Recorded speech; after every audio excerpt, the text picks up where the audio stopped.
Howdy. Can I make this $299 modeler from the nice folks at NuX rock? You be the judge. Here we go.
What'd you think? I think it sounded pretty damn good. I get criticism sometimes for doing videos for boutique stuff, or mostly for expensive stuff, more stuff in the the upper end of the price spectrum for guitar gear. And I think that's a fair criticism, actually. And I think I would like to do more videos for gear that is, more for beginners, intermediate players, folks on a budget, and that kind of thing. I think there's some great gear out there now. We live in this golden age of guitar gear where you don't have to spend a ton of money to get some great sounds.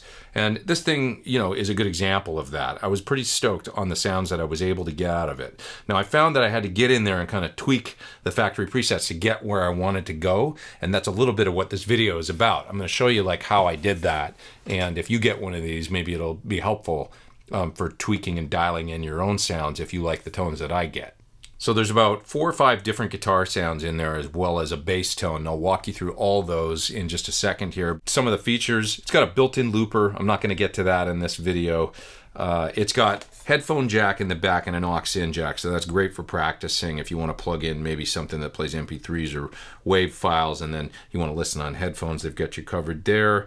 It's got a great built-in expression pedal that is with a toe switch, so you can have this be, say, a volume pedal in a patch, and then hit the toe switch and it'll turn on a wah or maybe a whammy. But there's also an extra expression pedal jack on the back there if you want to plug in, sorry, it's right there, if you want to plug in another one. You've got a guitar input and stereo outs. To record all that stuff at the beginning of the video, all those parts, I had my guitar plugged right in here, and then I took the stereo outs right into my recording interface and just recorded in Logic. And I used very little EQ and no processing in the mix. So there was no reverb or anything added in the mix. Everything that you're hearing as far as delays and EQ and stuff is coming out of this. Any other features I missed? It's an IR loader. You can load IRs into this, but I didn't do any of that. I used all the built-in speaker simulation for all those parts on the track at the beginning of the video. Okay, let's get on with it. We'll break down some of those tones from the song at the beginning. Here we go. So I wrote some presets for NuX, and I sent them to them, and they actually included them in the unit. So my original intention for this video was actually just to use my 4 sort of factory presets and do a track. Well, of course, then I got into writing the track, and then I want to change the sound a little bit and change things up. So they ended up being modified from the ones that are in the unit, which I think do sound really good. I started out for my rhythm guitar. The one that starts the song comes in the left channel. I started out with a preset called PT Raw BE, and then I ended up tweaking it a little bit. The amp model I had in there was like a HBE style, kind of quite high gain amp model that I had the gain backed way down in order to get kind of a plexi thing going. And I ended up switching out that amp model and actually going with their 1987X amp model. So you can see it up here on the screen. You might notice I've got the gain quite low. I find a lot of the amp models are fairly gainy. And so in order to get down to kind of the level where normally what I might think of as like 6 on the actual amp or something, on the volume or the gain control on a vintage Marshall, I've got to have this down around 9 o'clock. Here's the sound.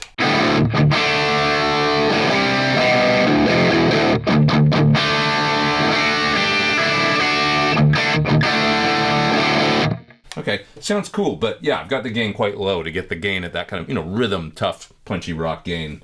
And what I find is that if I turn the gain up much more than that, I end up losing some articulation in the low end. It gets a little woolly, kind of like if you had a vintage Marshall jumper and you bring up the normal channel, you know, as much as you bring up the channel 1, it can get a little woolly sounding. So the way that I countered that was had the gain kind of low, and then I used an RC booster style pedal in front, and I turned down the bass on it. I've got almost no gain going and just a little bit of volume boost going, and it sounds like this when I turn it on and off.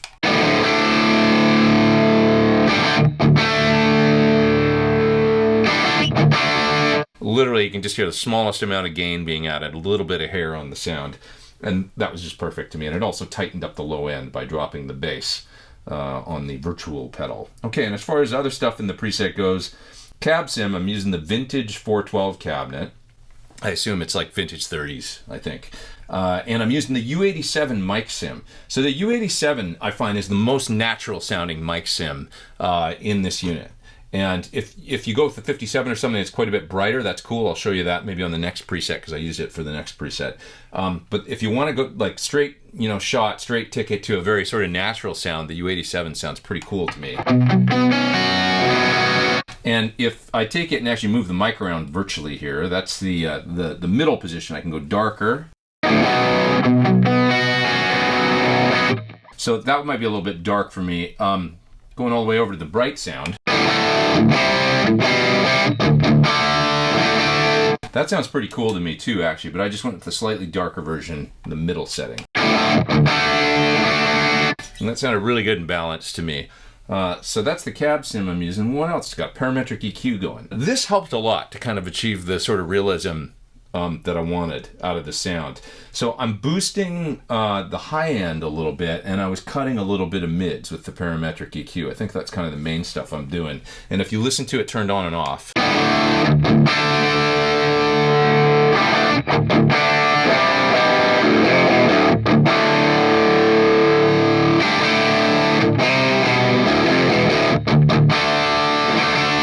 you can hear it added quite a bit of, you know, it just sounds like more real to me with it on. So a little tip, parametric EQ works really well in this, where I'm dumping the mids a little bit out and then boosting the highs. Let me see kind of the, yeah, boosting the high end, maybe up around, starting up above 2 or 3K, and I'm dropping the mids down. It looks like around, yeah, maybe centered around 900. I'm dropping the mids a little bit and just pulling out probably like 3 dB or something like that.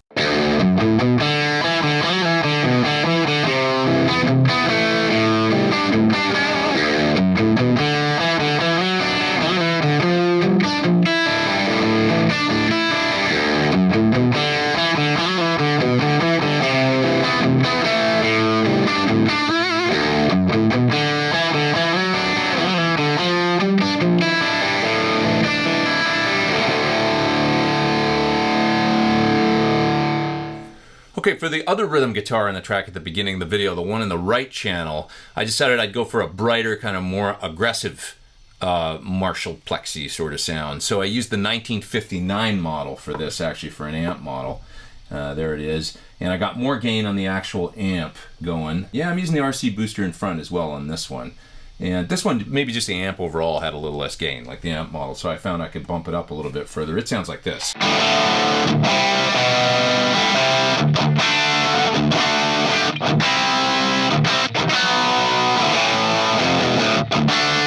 And you'll notice it's quite a bit brighter and edgier. This, for a cab sim, is the 57 mic on a greenback style cab, and this is the darkest position. So the mic and cab sims can tend to err a little bit maybe on the bright side in this unit, I find. So I've got, literally the mic is in the darkest. I mean, if I'm moving into the middle of the bright,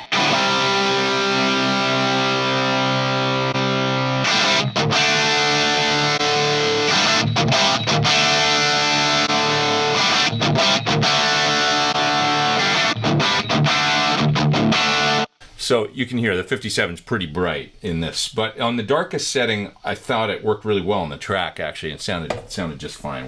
It worked for what I wanted. It was cool. Parametric EQ, doing a similar thing, cutting mids, but not boosting high end. I don't think on this one. Let's see here. Yeah, maybe just the smallest amount of gain boost in the top end I'm doing, and then it's mainly that mid cut thing. Overall, the parametric I'm using less on this sound. Here's with it on and off.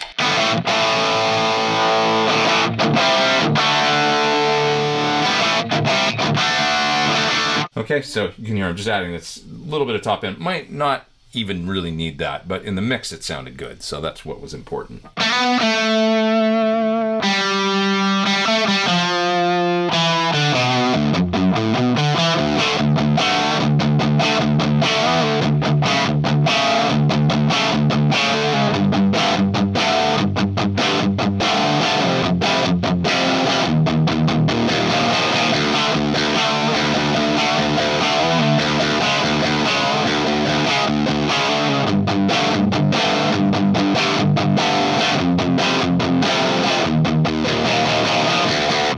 So for the cleanish sound that comes in kind of in the B section of the song, I actually found a preset that I quite liked. It's 06B, and it's A Barrero Clean, it's called, and then I modified it. So originally I think it had like a deluxe reverb style amp sim in it, and I changed it to an AC30, and I just tweaked it until it sounded good to me. And this, I basically haven't even looked actually at the rest of the preset. I didn't change anything else. It sounds like it's got a rotary speaker in it, so let's see what else he's got going on here. I'm using the matching, cab with looks like a 122 style mic in there. And what else? I don't have any EQ on. Oh, there's a CE2. That's what's kind of doing the. I thought it sounded more like a rotary, but I guess it's chorus. They can be easily confused sometimes. Analog delay, a little bit of hall reverb, and that was for the part that sounds like this.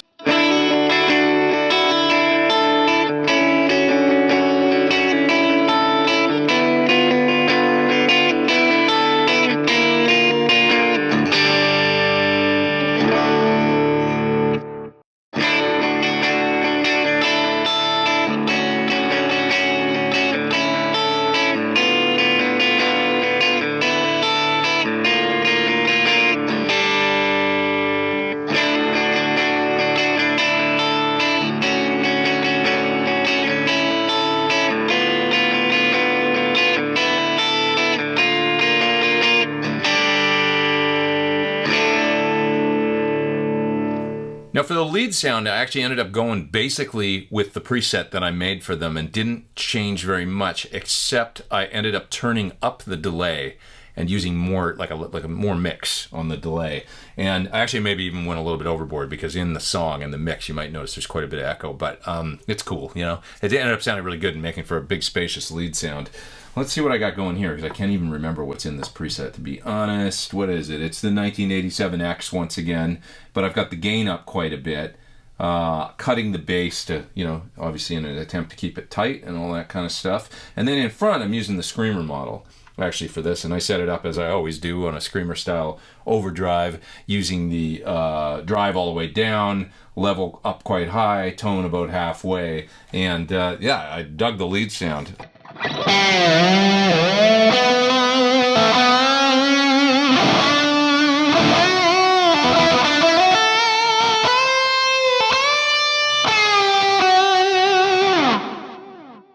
So that's the way that I modified it from the patch that's in here. You will find it sounds almost identical if you get one of these things. Just maybe turn up the delay mix and you will have that sound pretty much exact. Let's check out the guitar solo now, soloed outside of the mix that I played with this tone.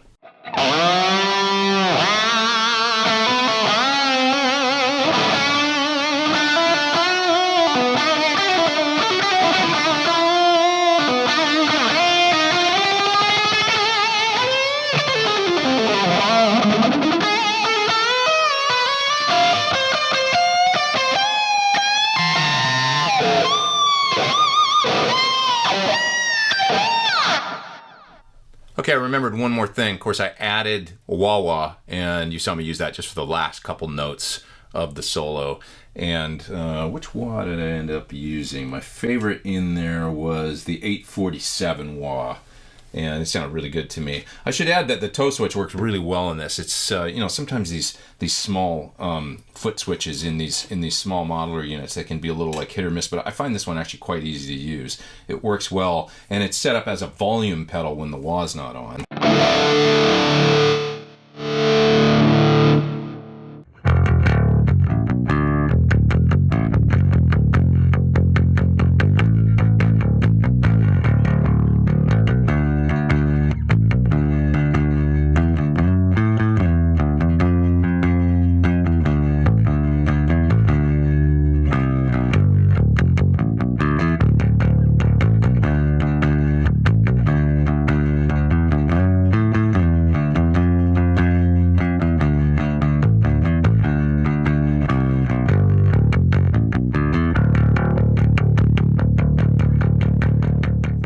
Anyway, long story short, I had fun with this thing, and I ended up really digging the way that the track sounds. You know, for 300 bucks, your money can go a long way these days. One thing that I didn't do in this video is load third-party IRs, and that can make a huge, huge difference to your sound. I mean, if you're used to using a certain impulse response in your modelers that you like from, you know, Celestion or Ownhammer or something, you know, I bet loading one of those in here, it's amazing how it can transform the sound of almost any modeler into something that sounds very familiar to you. You know, it's a strange thing, but it's like it is the overall filter on the sound, on the tone, and it is at least 50% of the sound. So if you've got an IR that you like, you know, and you get one of these units, I would encourage you to get in there and do that. I mean, when I was thinking about it yesterday, it's like the amount of time, you know, growing up in the 80s that I spent on tweaking my guitars, for instance, buying pickups and putting them in my guitar, and kind of, you know, that was the tinkering age. It was like starting from the, you know, maybe mid to late 70s through the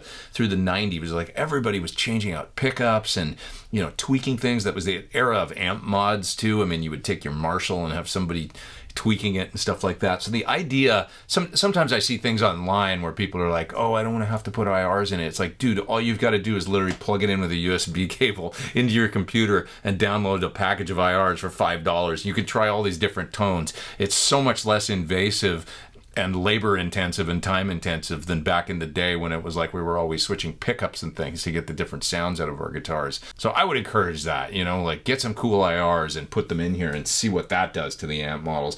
Nothing wrong with the ones that are in there, actually. I got pretty good tones out of them, I think. But it could just be fun to experiment, and it's amazing how far it can kind of take the unit down the road to sounding like, oh yeah, that's the sound I hear in my head.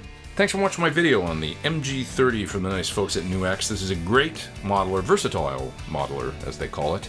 And yeah, it's pretty amazing what you can get for $2.99 these days. And I aim to make more videos with gear like this, you know, gear at this end of the price spectrum, as well as doing the boutique stuff and the super high-end stuff. I think it's cool to kind of run the gamut and try and see what I can get out of less expensive gear as well, because it's pretty surprising sometimes the results you can get. We live in this golden age of gear, and there's great stuff out there pretty much across the spectrum.